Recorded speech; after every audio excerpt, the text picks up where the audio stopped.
straight down. How is this supposed to work? How is this supposed to work? How do you feel about the Backrooms being real now? So cool. My name is Kane, and it's. I don't know who that was. That was weird. Stab me in the neck. All right, next question. I meant to gently do that. I'm sorry. You're beating up Kane. I'm sorry. Kane, I'm sorry. I didn't mean. Whoa, who's that guy? That's the guy that makes the AI TikTok videos. That's him. Look, that's that guy. So it's kind of, whenever I was writing the movie, I was thinking about like Among Us. It's good. Among Us. Is that why the suits are like that? Yeah. Among Us is a big inspiration for me. So Among Us was the reason you got into film writing, right? Yeah, for sure. Oh, look, it's Kane too. Hello, hi, Kane. Wow, Kane, you look a lot better than normal. So what was the reason that you made all of the costumes in the movie based on Among Us characters?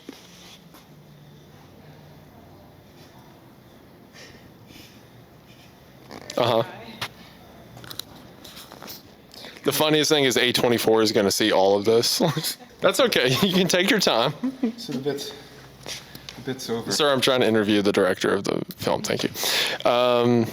Well, thank you very much. I'm glad you made the Among Us AI film. It's very cool of you. All right, And thank you for... Okay, yeah. So, Kane. Hi. You thought of the Backrooms, and now the Backrooms exist. That's insane. No, can we take that again?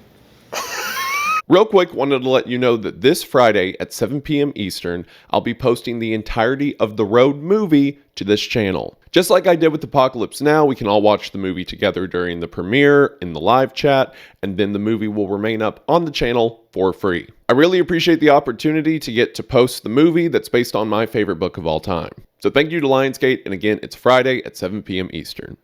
Are you going to be there, Kane?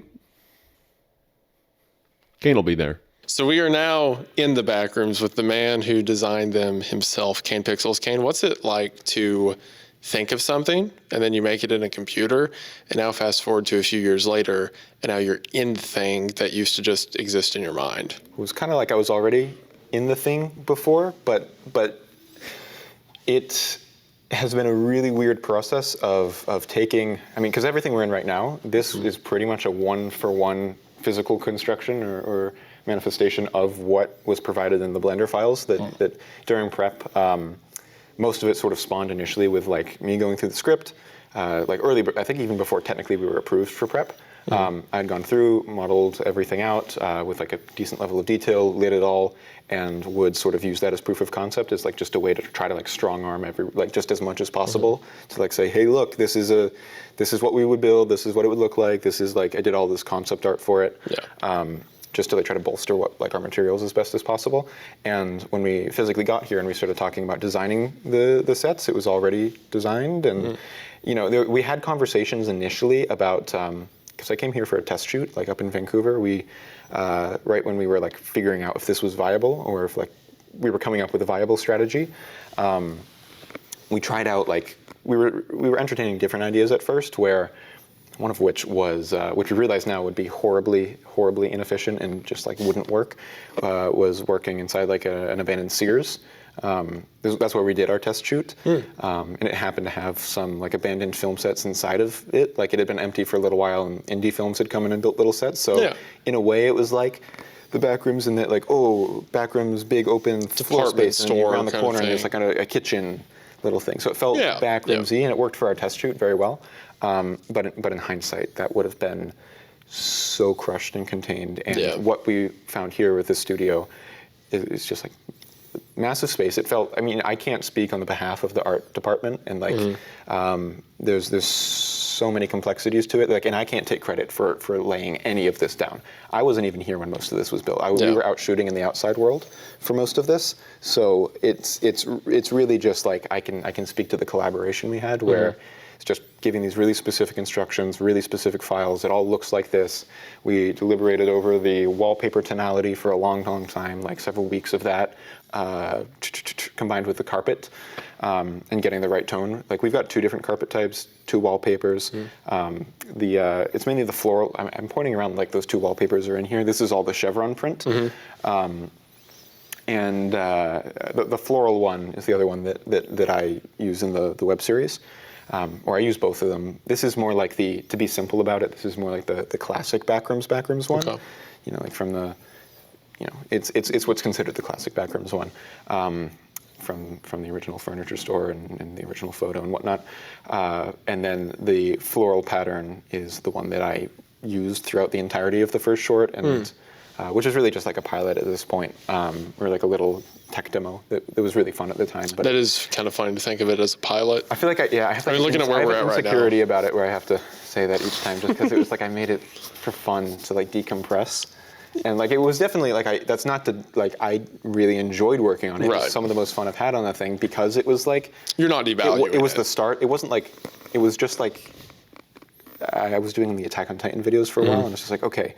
I'm going to do this different thing, and it'll just be the thing, and it can be whatever I want it to be. And then, of course, I realized I had to make life difficult for myself and attach it to this other, much bigger thing. And then every little choice had to be like scrutinized and kind of gain psychosis. And now we're standing in. Yeah, and but it resulted in this, and so I feel pretty good about it. Feel pretty good about the Attack on Titan spinoff you did. Exactly. Yeah. Exactly. So a lot of the original spaces you designed, like in Blender, have been remade here, but not all of them have. So with what was made, was it because it was like the easiest to make, or was it like, I need this set for this part in the film? Yeah, so if I'm understanding the question correctly, we generally tried to break things up into, we tried to, like have as big of a chunk as possible at any given point. This section we're standing in right here, everything from here to it's closed off. There's plugs leading to the basement that's over there with the stairs, the furniture store basement. All of that exists in like one single continuity, like it all. So it really has been ideal, and we utilize it frequently. It's kind of like the little hub, if you will. Yeah. It's like we return to the space a number of times. Right. And so it's been crucial that it's all in one place. There's times where we're talking about putting the basement on a different set and whatnot. I'm sure, I don't feel this is a spoiler. I'm sure just looking at it implies that, there's a tape door here. Oh, I bet if you put your hand through, you go into the background. Crazy how that works. Whoa. Crazy. It's not like it's all of the writing out front implying people have been mapping it. Whoa. Whoa. I know. It's pretty crazy. Never seen before, ever. But yeah, so this is like probably the most, this is the chunk I'm not most proud of, but like I think maybe, hence why we're standing in it right now. It just because it has a number of places where you can just stand 360 and there's it's nothing. That's what I think is so impressive about this space, because like you look through a doorway, it still continues. You look around a corner, it still continues. Like, and also don't look over here. The little delineations, don't get footage of that, he says. Like, there's a blue screen out there. Oh, the blue screen. I thought you meant that. The bird feathers on the wall. Yeah, that's fine. Director Kane Pixels. He can't talk to me right now because he's very important. Too important for me, actually. So we're going to observe this wall. If you look at this wall, it's a wall. And if you look at it, it's similar to the wall behind it. That's because all the walls are actually the same wall. And with the design of them, there's this pointy arrow on it. But if you look beneath it, there's a slightly skinnier, smaller arrow. But what's really crazy is if you look, that's everywhere else too. And it's because the wall has a lot of little arrows on it. Those are chevrons. Can I help you? Hi, I'm back. Okay. So, from what I've been able to piece together, again, I haven't seen anything with Clark or anything like that. You know the name. I know the name. She gets chased by the pirate, which I imagine the pirate's that way because, collective unconscious or subconscious or whatever. Like the pirate was a thing in the real world that's like materialized or manifested. What? Whoa. I don't know. What was that? I'm not reacting to anything. I'm throwing things off. Okay. So people are going to see this after the movie's out. I know. I'm not going to share my predictions of what I see until after. So No, but you're here right now. But me. But So, me. you haven't seen the Okay, I movie. see. Yeah, you're trying to Okay. lull me into a false sense of security. All right, whatever. You were in a So, what? Yes. Yes, it's right here, actually. So are you. Other than that, I really haven't seen that much. I saw the scene earlier where Mary sees someone fall, or it looks like she sees someone fall, or gets to a cliff's edge, then stands up and like shimmies her way off. I've seen a couple sets that could imply things like the people half in the ground. But a lot of that seems more like symptoms. A lot of the stuff that I can put together is like, yeah, people merge into the back rooms, or, you know, this carries into that, not necessarily plot related stuff. It's like, wow. Well, I think that was Quincy has to direct the extras. Right. He's your first AD, and it's very funny when you have a bunch of people, and it's like a very tangled, convoluted situation. Like I give Quincy, because I can't direct the extras, I can't do it. I have to go through him. Right. And so I'll give him like the most long-winded like specific explanation of what's going on. And what I found today, like with Outside the Threshold, the best option was to kind of just go individually with each person and just iterate over and over and give each person a specific action, rather than just say, all of you, this, try to get them to act off of an idea together. It's better just to be specific with each person, we found. So here's a question for you. Is the film going to tie in to the YouTube series? Is Yes. in like it's a continuation of it? Yes. But it will also be standalone. The people that aren't familiar can Yes. can Also walk yes. into it. Okay. Yeah, that was a massive piece of just the development of this. I have never been okay, like, retconning or breaking continuity. Are you still doing 4K? No. Okay. I did HD. Okay, thank you. A camera for each. Is it? Oh, Wait. Yeah, here. well, Kayla. Well, Kayla. We're okay. It's so oversaturated. Yeah, I have it at 20,000. Yeah, dude, Why is it at 20,000? it's dark in here. Isaiah, why is it at 20,000 though? Hand it here. No, I'm she's fixing got it. Right there, probably. I'll go down more. Okay, yeah, 4,000. Okay. Is your camera working? Yeah, it's working, but I guess if you guys just. Okay, you can answer the question sitting like that. doing 4K? No, Okay. I did HD. Caitlin, you're I'm recording. almost Okay, fired. I wish. So you were saying that part of this film is it works as both a part of the YouTube series and also as a standalone feature. Yes. I have always been very resistant to doing anything that like fucks with the continuity, or generally just like, you know, I think when this was first being pitched, or like the idea of adapting this YouTube series was just being spread into this different world that I, you know, truthfully I'm not all that familiar with. I'm you know, I've grown up in the indie YouTube series space, and that's kind of still today where my head's at.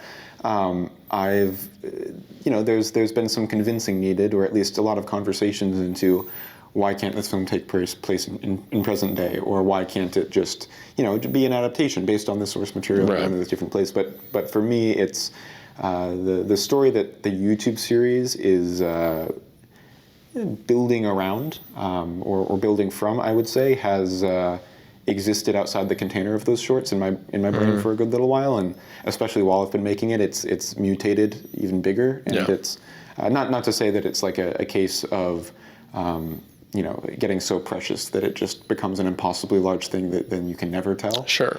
It is a pretty specific, contained timeline of events, and but there's a lot of, I would say, the bulk of like the heart of the story, or at least like some of the big through lines of like the larger, like how to say it, the global story of it, is those plot points aren't really meant to be conveyed in the found footage medium I've been doing on YouTube as a solo creator, and so really it's always been important to me to like, hey, this story, like I feel very, very inclined to spend a good portion of the next decade or so trying to get it out there.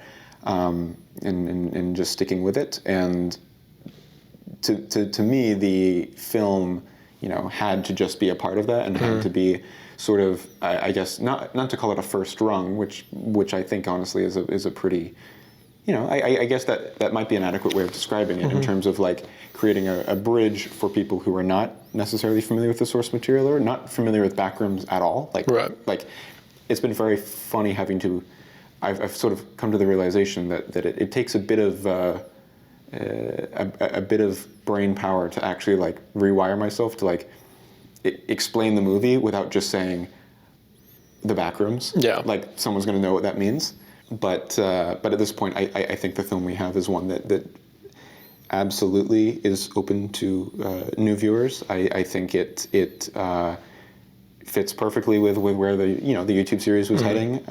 It bridges and sets up a number of things that I want to dig into more in the future. And I think on all fronts it just generally is perfectly in the continuity of the world that's been established.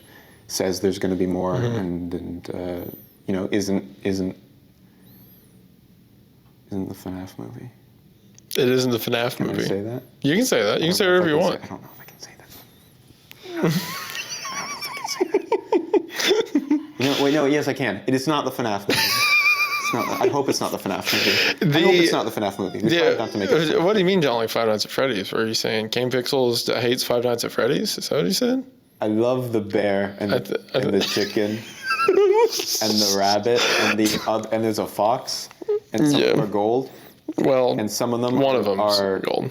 I'm going to stop talking before I'm skinned alive in my sleep. Okay. So me too. Well, I don't know about math. I thought it was interesting. I thought it was interesting until it got so convoluted. I was like 7. Yeah. Well, I don't have that excuse. I was like 13, but and I made a YouTube video about it, so that didn't help. I appreciate it comes from a fun place, from what I understand. Yeah, it does. So there's a lot with your YouTube series, The Backrooms, that can be kind of broken down, especially visually, with a lot of the things you choose to include. There's a lot of different directions you can take it, but one of the, I guess, surface level or first things people recognize as a theme in the series is like people stepping into something they shouldn't be stepping into, or like going willy-nilly into something that needs a lot of anticipation, like The Backrooms, right? I think it was in the first I think the first time I interviewed you for that video was the first time me and you ever spoke to each other. That's true. And during that August 2nd, 2022. Aw, really? Yep. Oh, that's so sweet. I know. Aw. It'd be really funny if you just made that up. I did not. Like you just guessed a date. Go check. Aw, that's very kind. But when we had that conversation, because I kind of approached it with the idea of like, this is something mankind should never touch. Like the Backrooms are such a powerful entity, you should stay away from it. But you made the points like if we found out this thing happened for whatever reason, we couldn't leave it alone, right? Yeah. But a lot of what we see out of Async in the YouTube series is them disregarding the dangers of it, basically. Like them getting into trouble because they don't fully understand what they're tampering with. So is that kind of theme going to be continuous through the movie? I guess so, if it ties into the series. I would say the ideas that you just brought up are for sure on display there. I would say what it really is the inclination to sort of look around a corner and dig for what's next. Because for me, I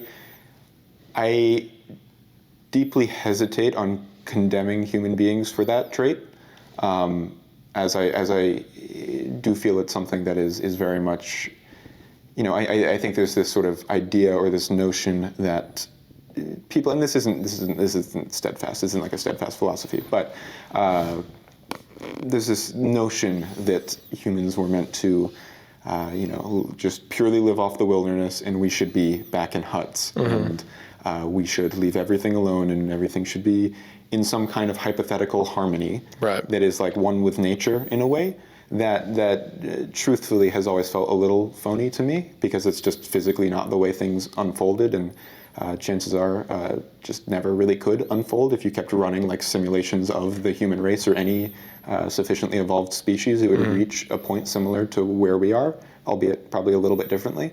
But we're very much a species of just kind of needing to see what's next, and I feel a lot of that kind of falls into, just if I think there's always just like a constant desire, regardless of the stakes. Like it's almost something that we need to support and understand in a way, like, and not necessarily condemn. While it's weaponized quite a bit with like scrolling on social media, like the algorithms entertaining that very like short-sighted, very present version of that. But I think every single thing is pretty much broken down into what happens next, like needing to cross an ocean, needing to, again, like look around a corner, needing to, just go too far sometimes. Obviously, that's not me saying everyone should go. Like that's not a proposition. That's nothing other than me saying I think it's something that's very much baked into every human being, and it doesn't. Even if it comes out in ways that seem benign or naturalistic in some way, it's always the same trait.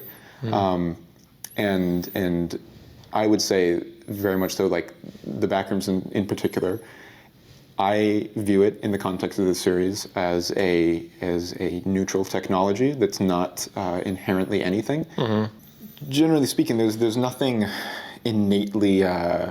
It's really just. I would say I would equate it to tapping into pretty much any scientific field. Where I think if you're going to say it about the Backrooms, I think you could say it about, and I think people do say it about any other field of engineering or technology. I would say that there's nothing. It can be I hate to simplify in these ways, but it can be a force for great good, or it could be a force for great evil, or it could just be nature. If we somehow all collectively chose to just acknowledge its existence and be at peace with it in our own minds and just not touch it, that would never happen with the human race as it is currently. You would need to be micromanaging people with like some kind of giant AI construct in like 1984 everyone for that to happen. Yeah. Because somewhere, even then, someone somewhere would be trying to dig into it and leverage it for some reason. Unless you completely just rebuilt the human brain to be wanting different like primal urges. But I would say there's nothing innately, on the surface at least, if this place is just a place and you step in there and, where's the current? What's the source of this? Where's the power coming from? Can we tap into it? Free power, maybe? Question mark. Is that really an evil thing to try to explore? If that's a real question, is it inherently, evil to try to, or at least like reckless? I would say. I think like what you were more getting to is just the. Maybe the recklessness and like the speed at which people kind of trip over themselves trying to get to a destination or to be the first ones at a destination.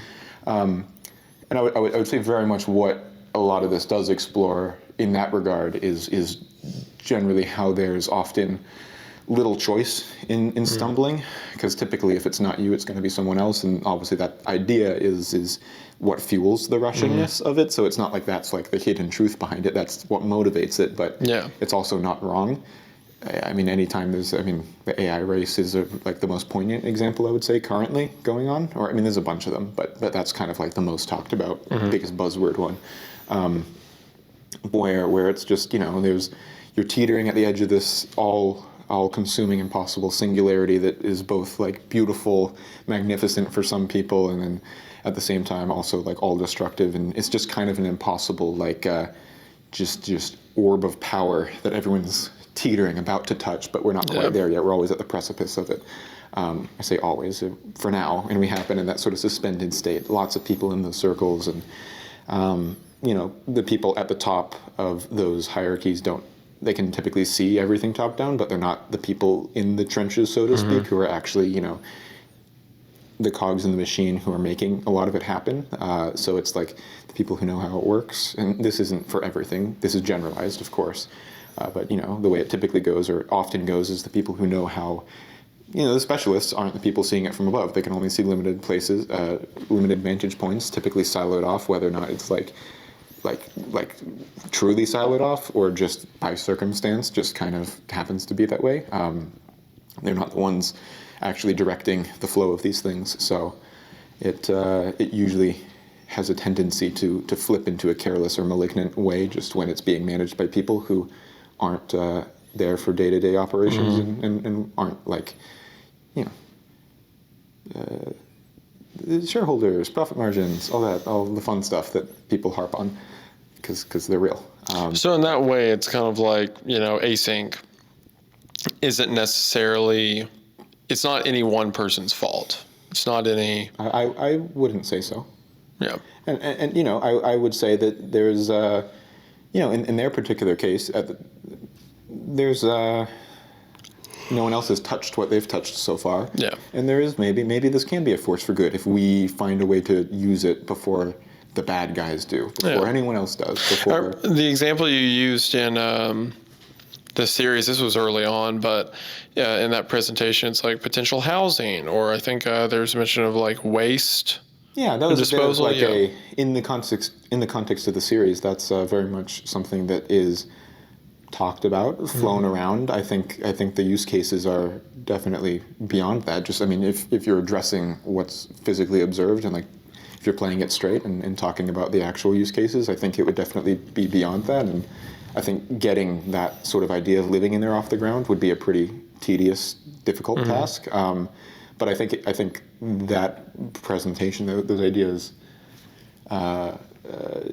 sort of set the ball rolling for just like sort of getting potential, people in the U.S. Department of Energy, people who are completely on the outside, just accustomed to. It gives them a framework to view it through, and then you can kind of take it a little more seriously from there. Nice.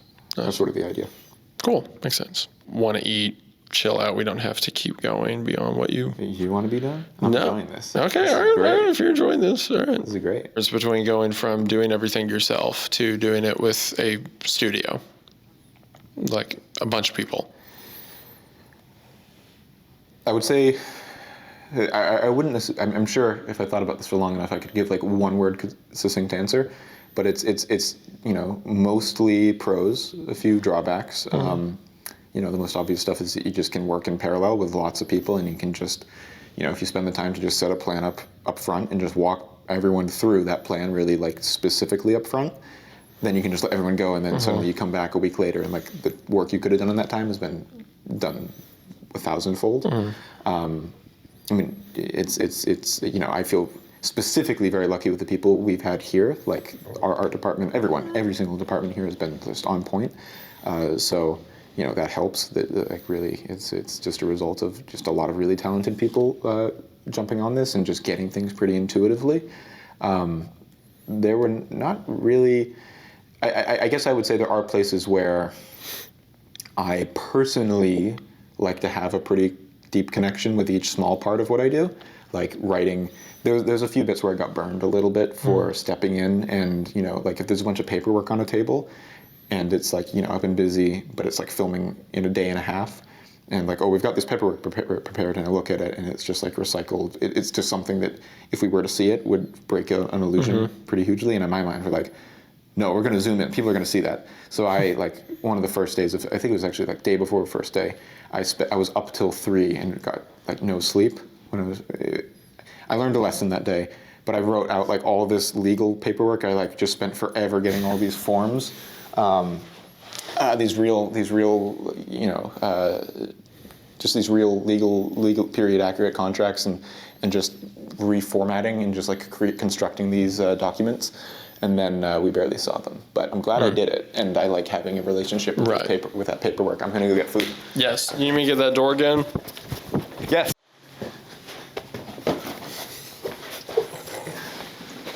Okay, Garmin. Video speichern.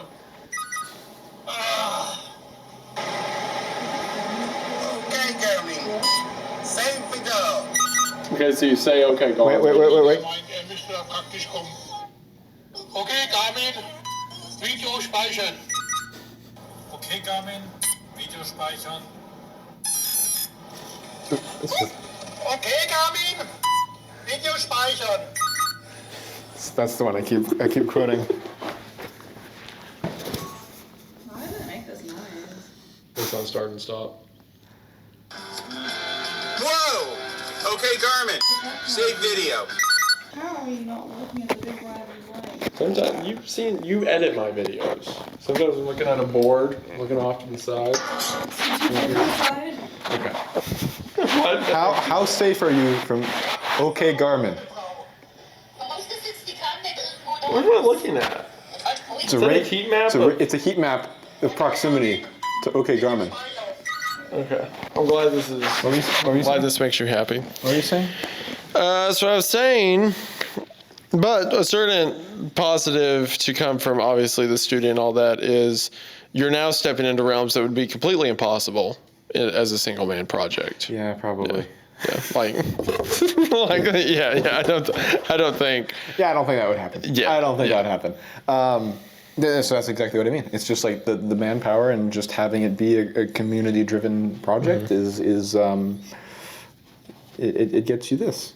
And Would you consider it more rewarding or less rewarding? differently Rewarding. Differently rewarding. It is a very different feeling than having worked on something like The Oldest View, which is probably something I'm quite proud of. But it's a very different kind of feeling. Because The Oldest View is entirely yourself, right? Well, it's partially that, but I also think it's partially its relevance to direct reality. I would say that the biggest thing that I bump against with this, and maybe it's like, it's not true, maybe not the biggest, one of them, probably one of the biggest, which is one that I am not complaining about, one that I totally understand. It's not something that I'm like, this needs to change, but it's just simply the fact that, you have to clear pretty much everything legally. And I like, even if way less people see it, I like more just reflecting and putting reality in a container, rather than, living in a fictional world or building fictional worlds. So I typically like, the dream version of Backrooms is centered in a real world, and corporations, legal entities, everything is just as it was in the time, with really only certain things being added. Async, add that in, just do a copy of the world. But generally, I just like recycling real events, people, things, elements, and really just trying to scoop up reality as it is, rather than kind of a homunculus flanderized version of culturally how we see it. Yeah, just not exaggerating what is, just presenting. Yeah, well, I mean, storytelling is always kind of exaggerating. Like every story is propaganda, Sure, in a way, like emotional propaganda. But it's got to be something. Well, it has to be propaganda a is just storytelling. It's all narrativization of things just to provoke a feeling. Obviously, cut that out. No, keep going. Well, I'll go ahead and put the floor to you. Like, there's a lot of stuff, like we talked about, that wouldn't exist if it was just you on a team. And that this entire process has come a long way. Is there any specific thing you would like to show me and also the viewer, them, through the magic of the screen? I want to just give a little walking tour through this set real quick. Yeah. So, this is where we put the stuff. Mm-hmm. Don't look over there. Don't look over there. Don't look over there, just over here. Mm-hmm. Excellent. So, a bunch of stuff. Yeah, this is actually, this is the smaller version of the pile. Typically, or its at least initial point, is pretty much to the ceiling, and there's like twice as much stuff here. It's a shame it's in its less magnificent state right now, but for continuity, this is where it's at currently. Gotcha. Am I able to? The plug? Yeah, I don't operate the plugs, so Okay. I don't think I'm going to have any success with those. But I think it would be cool to just dip around to the other side real quick and show you that. Sounds good. You got to cut it so we're only in the back rooms, and it makes our set look like it just covers everything. Of course. So where are we at right now? So this is the basement of Clark's furniture store. Oh, that makes sense. Stuff's supposed to I see. He's been up to some stuff. Right. Probably not in the healthiest state, but I would consider. I figure from he's doing well. the stuff written and that on the board, and also the fact that he has tape. I wonder what would happen if someone were to. No. You don't need to do that. You don't need to do that. We don't have the VFX budget for that. We don't have the budget for that. It'd be so funny if you just blew up while you were doing that. My hair all stands on it. Yeah.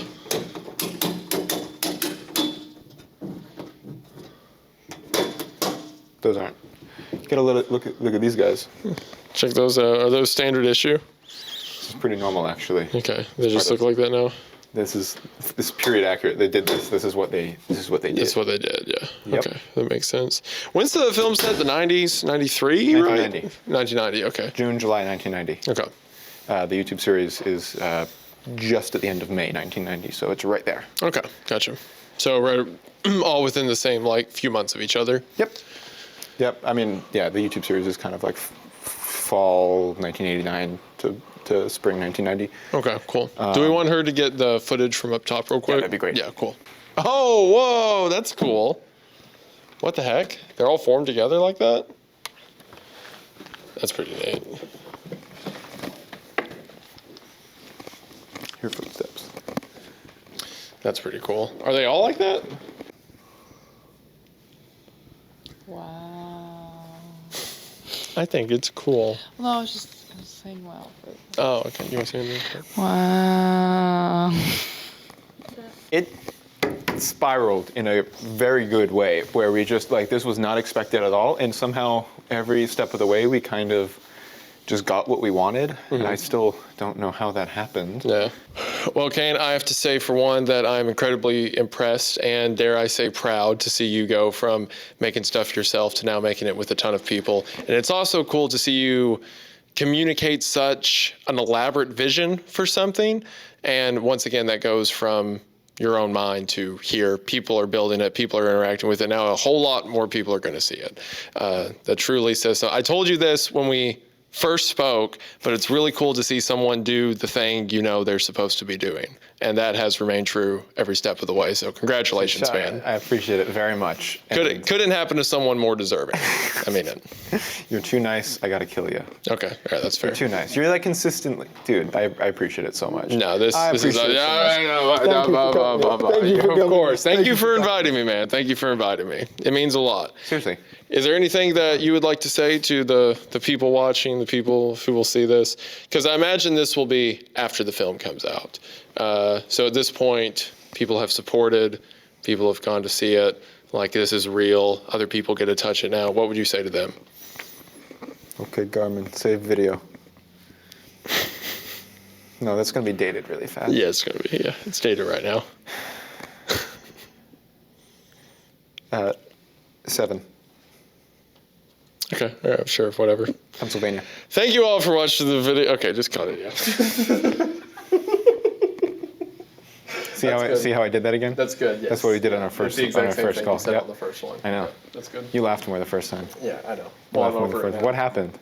What happened to us? Okay, just give your Sprite. We used to play Gmod like once a year. Get your We used to food. play Gmod like once a year. I'm walking through. What happened? Remember how we laughed on the oldest view stream? Okay.